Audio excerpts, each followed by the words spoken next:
Hey everybody, welcome back to Tech Odyssey. So I wanted to go ahead and put this video together. I had some questions about it, and I have the two most silvery passports ever created. So I have the BlackBerry Passport here, and I have the BlackBerry KEY2 over here, and as you can see, they look like twins. I mean, you remember the old video with Arnold Schwarzenegger and Danny DeVito, the Twins movie? Well, if BlackBerry could have created a physical manifestation of those two dudes in phones, here it is today. So I just want to dive in and take a look at both of these. Of course, they're worlds apart when it comes to software and hardware and other things, but it's just a fun little video to be able to take a look at them both in real time, side by side, because obviously some of the inspiration is there. So before we get into this, I do want to say if this is your first time stopping by the channel, I appreciate you being here. If you enjoy the video, please hit the like and the subscribe button and the little notification bell if you want updates when new videos come out. Now, let's take a look at these passports. I mean, Blackberries.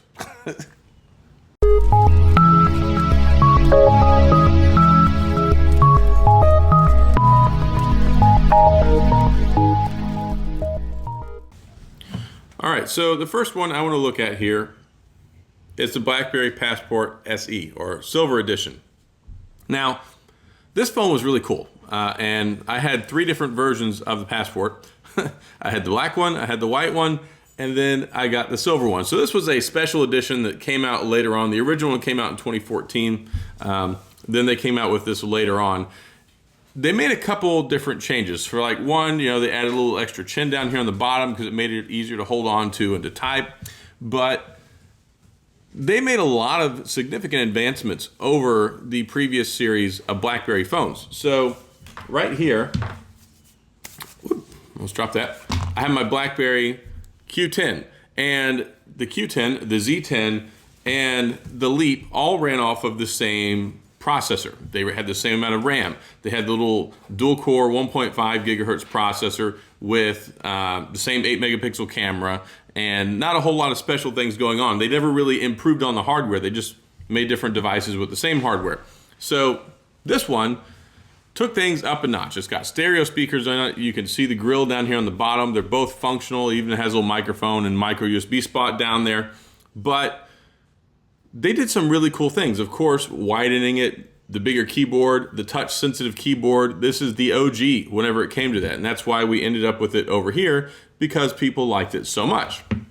So no tool belt, none of that fancy stuff, metal body on it, and this rubberized back, which if you also want to look here, you can see, I'll get a close up on this on the B-roll so you can see it. They look and feel very similar, almost identical. And that's because this is probably one of the most popular and controversial and eye-catching designs of all time. And then they kind of wanted to replicate that in the KEY2, at least BlackBerry Mobile did, I think, so that you could kind of get a similar phone, but with, you know, better hardware and all that good stuff. And of course, running Android. So 13 megapixel camera on the back, and they really did go through a lot of links to make this look very sharp, very professional, and very eye-catching. And it was $599, and I think $599 was a good price for it whenever the phone came out back in like 2014, 2015 timeframe. But yes, solid phone, built like a tank, 3,450 milliamp battery. Now, I want to talk about some of the comparisons here. 3,400 milliamp battery, 3,500 milliamp battery. 4.5 inch screen, 4.5 inch screen. Of course, this one is a 4:3 ratio, and this one is a 1:1. So you got 1440 by 1440 versus, you know, a modified 1080p over here. So both of them have a whole lot of similarities. I mean, metal body, metal body. I mean, you can look at the buttons here. So let's look at the buttons on the side. I mean, even the buttons there, they look very similar. It's like basically like they took this one, they made it thinner, they sent it off to Fat Camp, and then decided that they were going to slap Android on here and stretch the screen out so you could get a little bit extra out of it. Now, BlackBerry was very synonymous with the 1:1 aspect ratio, this square screen. I mean, we've got this square screen, we've got this square screen. Back in the day, when it came down to Android emulation, that didn't work out so well, but it was perfectly fine for regular BlackBerry phones, which is cool. But to try and adopt a more standard aspect ratio to fit to the screen and get better usability, they changed it when it went to the Key 2. Now, they're both running Snapdragon series processors. This one over here, I'm trying to remember, it's a low Snapdragon 8 series, 801, 802. This one has got the Snapdragon 660. So this one actually has an 8 series, and this one has a 6 series, but there's like 4 years in between the hardware. So of course, this one is much more powerful.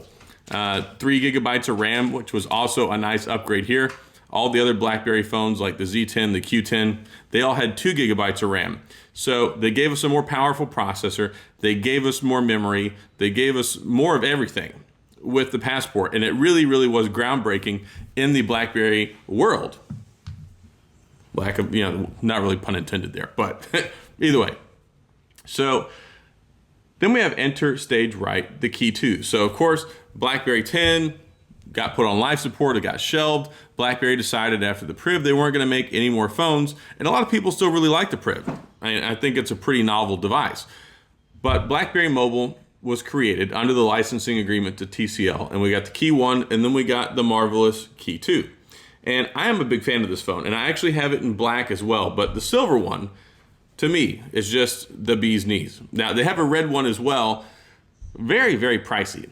I'm trying to find a way to get my hands on a red one, even if it's just a loaner unit from a friend of mine or somebody, so I can test one out and make a video about it, because I got to see one at CES back in January, and it was totally cool. But the problem is, if you want to buy one somewhere, they don't sell them brand new, and they cost an arm and a leg. Really, really expensive. So MSRP on this when it came out was $649, 6 gigabytes of RAM. It was a big improvement over the Key 1, which originally had 3 gigs, and it went to 4 with the black edition. They did tighten up the keyboard some. It has like these almost matte finish keys that more squared off. They rise up less in the center, very flat, easy to press. And BlackBerry's always been synonymous with the best in-class keyboard when it comes to smartphones. And you can see also here, they look very, very similar. The letters look the same, the keys look the same, the finish basically looks the same. Shoot, even the chin is almost the same. And then if you look over on the side, it's got the same metal, silver-looking border that goes all the way around it. So I like what they did. And this is kind of like the spiritual successor to the Passport, if you will. But this one is stuck on Android 8.1. It did get a security update in March, which was nice. So it's still semi-relevant. Of course, the licensing agreement is going to end at the end of next month, August 31st. I'm hoping we'll see one more security patch before this goes out the door, and then who knows what level of support we get at that point. But I wouldn't really expect much of anything at that point other than hardware support. But cool thing they did with this one. So this one, the Passport, was inventive when it came to the touch-sensitive keyboard. This one took the touch-sensitive keyboard, but then it added a level of biometrics to it. Now, neither one of them do facial recognition, but the fingerprint sensor is built into the home button. So all you have to do is plop your finger down on the fingerprint sensor on the space bar, you're good to go. Not home button, it's not the space bar. And then they put the capacitive keys on there. So down on the bottom here, we have the home button, the menu button, and the back button, which allow you to navigate the Android OS. So a cool thing about that is that it works really well. But the other problem is it's not really designed for Android 9 or Android 10. They kind of changed things up a little bit, and maybe because of the hardware on here, that might be why they didn't go ahead and do that, because we've got the capacitive buttons that are built in. What are you going to do with those if you go to Android 10 and try and do swipe based, but you still have the buttons built down there? You're basically just have a giant useless bezel that has capacitive buttons that pop up. So I just kind of thought of that while I was looking at it. But overall, this had 32 gigabytes of storage. This comes with 64. They even have 128 model, which cost extra money and was available internationally. But dual 12 megapixel cameras on the back, capable of portrait shots, all that good stuff. There are significant differences in the camera quality here. And it's funny, I actually took this when I went on vacation with my family to New York years and years ago, and I took a lot of pictures. And if you go look at my Passport review or the Passport versus Key 2 review, I did put some pictures in there. Passport versus the Unihertz Titan.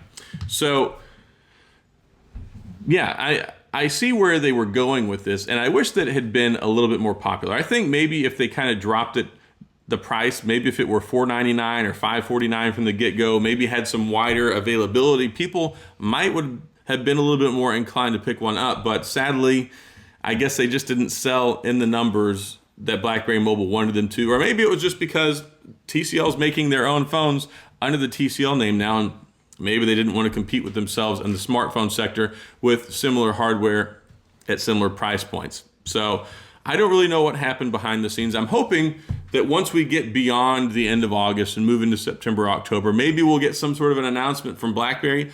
I don't know. I don't truly expect one, but I wouldn't anticipate to hear anything until after the licensing agreement ends. But really cool, and I just wanted to take a minute to show off some of the similarities, and it's just neat. I mean, like I said, this is basically this phone, but a couple years later, and they tightened things up a little bit and threw in the fingerprint sensor.